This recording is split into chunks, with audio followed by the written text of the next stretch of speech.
Bismillahirrahmanirrahim. Assalamu alaikum, dear students.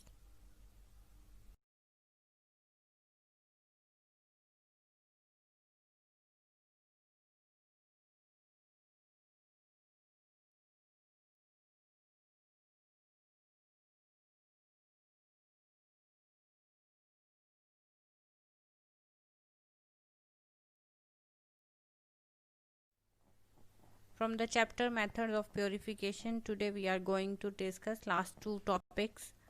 Number 1, fractional distillation, and number 2, chromatography.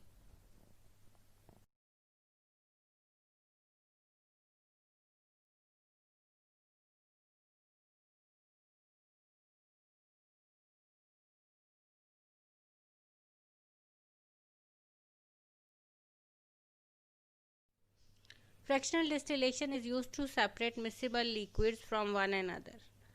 It can be used to separate two liquids which are dissolved in one another. The separation basically relies on the difference in boiling points of the two liquids.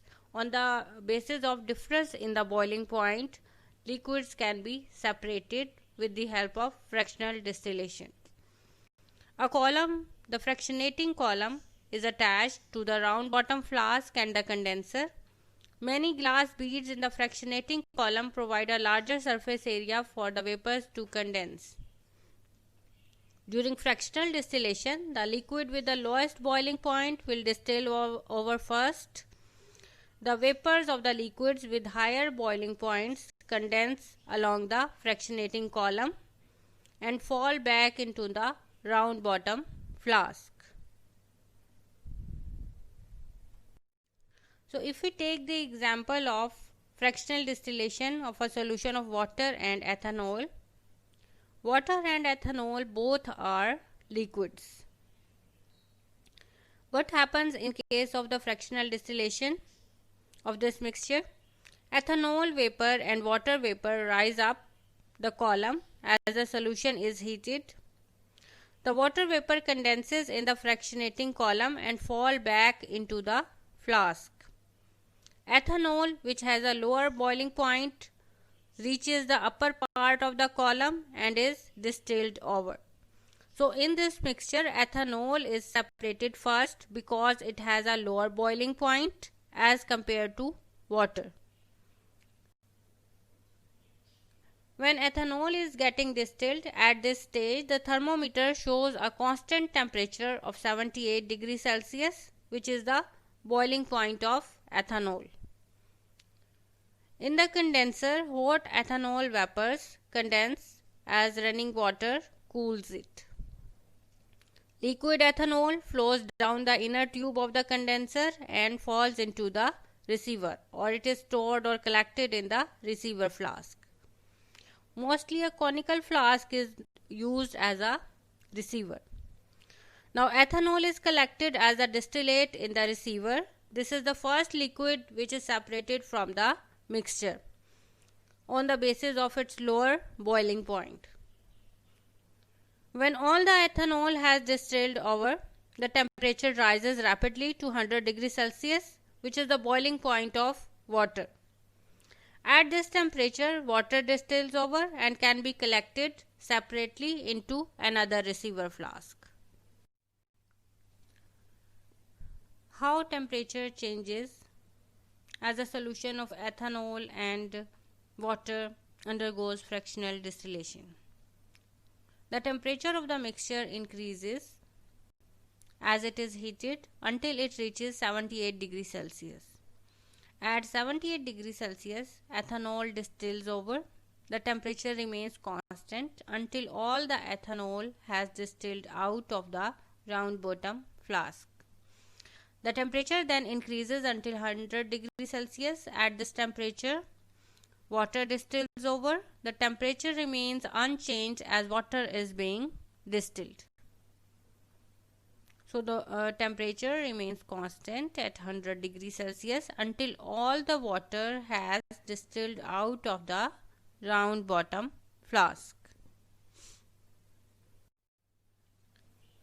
There are different industrial applications of fractional distillation. Fractional distillation is used to obtain nitrogen, argon and oxygen from air. It is used to separate petroleum into useful fractions, into useful products. It is used to obtain ethanol produced by the fermentation of glucose solution. Chromatography is the method of separating two or more components that dissolve in the same solvent. Basically, it is used to separate colors, pigments, dyes, and even some colorless substances. The principle behind the process of chromatography is that it depends on the relative solubilities of the substances present in the mixture. The difference in solubility allows the different pigments in the dye to get separated. It means that one component of the mixture is less soluble in the solvent and the other component of the mixture is more soluble. We can take the example of paper chromatography. The paper chromatography is used to separate mixtures of soluble substances. These are often colored substances such as food colorings, inks, dyes, or plant pigments. Paper chromatography depends on two different phases. One is stationary phase and the second one is mobile phase. The stationary phase in paper chromatography is very uniform, absorbent paper. The mobile phase is the solvent that moves through the paper carrying different substances with it. The different dissolved substances in a mixture are attracted to the two phases in different proportions. This causes them to move at different rates through the paper. To discuss the example of paper chromatography, the different steps involved in the paper chromatography, we can take an example. For example, we have to separate the dyes in any given food coloring using paper chromatography.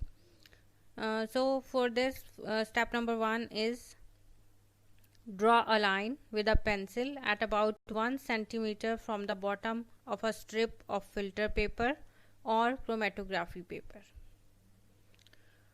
Point number 2, put a drop of the green food coloring on the pencil line, then leave it to dry. Step number 3, dip the paper into a glass tank containing the solvent. In the given diagram, ethanol is used as the solvent. Ethanol is soaked up by the paper, will dissolve the dyes. Step number 4, leave the apparatus to stand for some time. Ethanol will travel up the paper carrying the dyes along. The more soluble a dye is in ethanol, the further it will move up the paper. How we can interpret the results of paper chromatography? The colored spots in different places on the chromatography paper are the separated dyes of the food coloring. The chromatography paper with the separated components is called the chromatogram. The resulting chromatogram of the previous example is shown in diagram given. You already know this thing that a pure substance is made up of only one dye or one color if it is pure. But the given dye, we were given with a green dye in the previous example. So you can see in the diagram that the given green food coloring or dye, it gives us two spots. After chromatography, we get two spots on the chromatogram.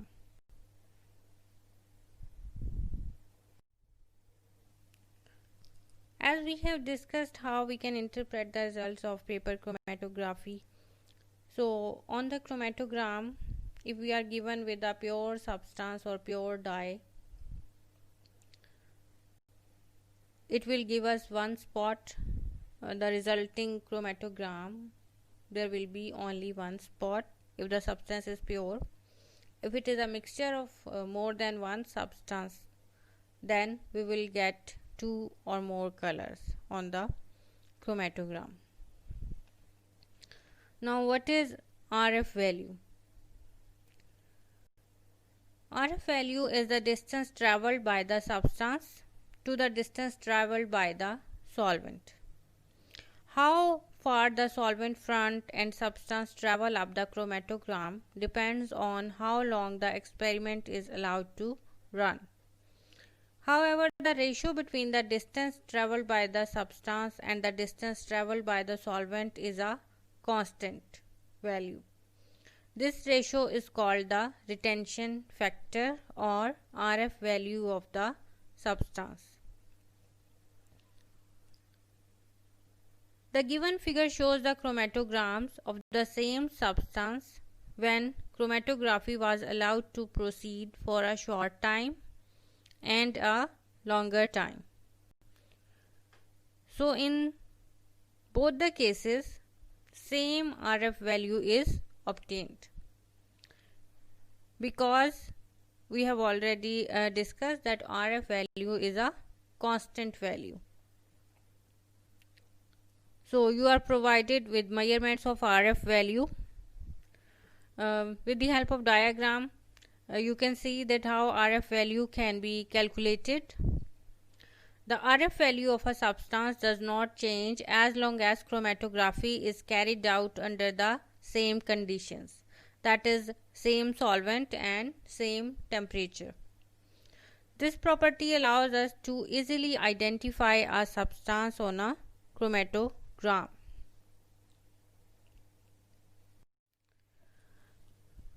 Chromatography can be used to separate the components in a sample, such as dyes in ink, pigments in plants, and amino acids obtained from proteins.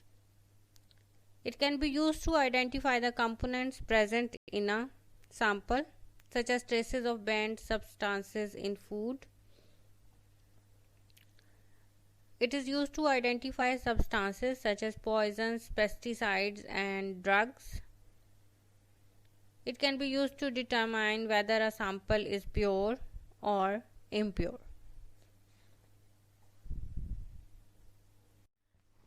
Chromatography has different applications in medicine. Proteins may be identified using chromatograms due to amino acids which can travel different distances with different solvents. Amino acids are colorless, but they can be sprayed with a locating agent to make them visible. A locating agent is a chemical which reacts with the substance to produce a visibly colored product.